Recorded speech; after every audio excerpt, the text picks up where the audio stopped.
Hi friends, நம்ம ரோலக்ஸோட சிக்கு ரியோவை பார்த்து ஒரு 1 வீக் ஆக போகுது. நான் சொல்லியிருந்த மாதிரியே ரியோ வந்து செக்கரில் தான் வரும்னு நினச்சிருந்தேன். அதே போலயே ரியோ செக்கரில் தான் வந்திருக்கு. என்னென்னு பார்த்தீங்கன்னா ரோலக்ஸும் செக்கர் தாங்க. ரோலக்ஸ் கிட்டேன்னா ரெண்டுமே செக்கரு.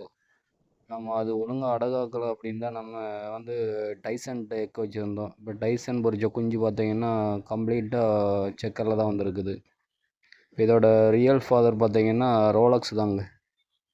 அதோட கலரே இறக்கியிருக்குது. எனக்கு செக்கர் வந்து ரொம்ப கலர் நல்லா பிடிக்கும். சப்ஜாவும் பிடிக்கும். ஆனால் செக்கர் ரொம்ப பிடிக்கிறனால இந்த பேர்டுக்கு ரியோன்னு பேர் வச்சுருக்கிறேன். இது ஃபீமேலா மெயிலா அப்படிங்கிறது வந்து போக போக பார்க்கலாம் ஃப்ரெண்ட்ஸ். இந்த சிக்கு பிடிச்சிருந்தா கமெண்டில் சொல்லுங்கள் ஃப்ரெண்ட்ஸ், எப்படி இருக்குன்ட்டு. இதான் நம்ம சிக்கை பொறிச்ச ஓல்டு லைனேஜ் ஃபீமேலு, டைசனோட பேர். இந்த வீடியோ பிடிச்சிருந்தா லைக் பண்ணுங்கள், ஷேர் பண்ணுங்கள், சப்ஸ்கிரைப் பண்ணுங்கள் ஃப்ரெண்ட்ஸ்.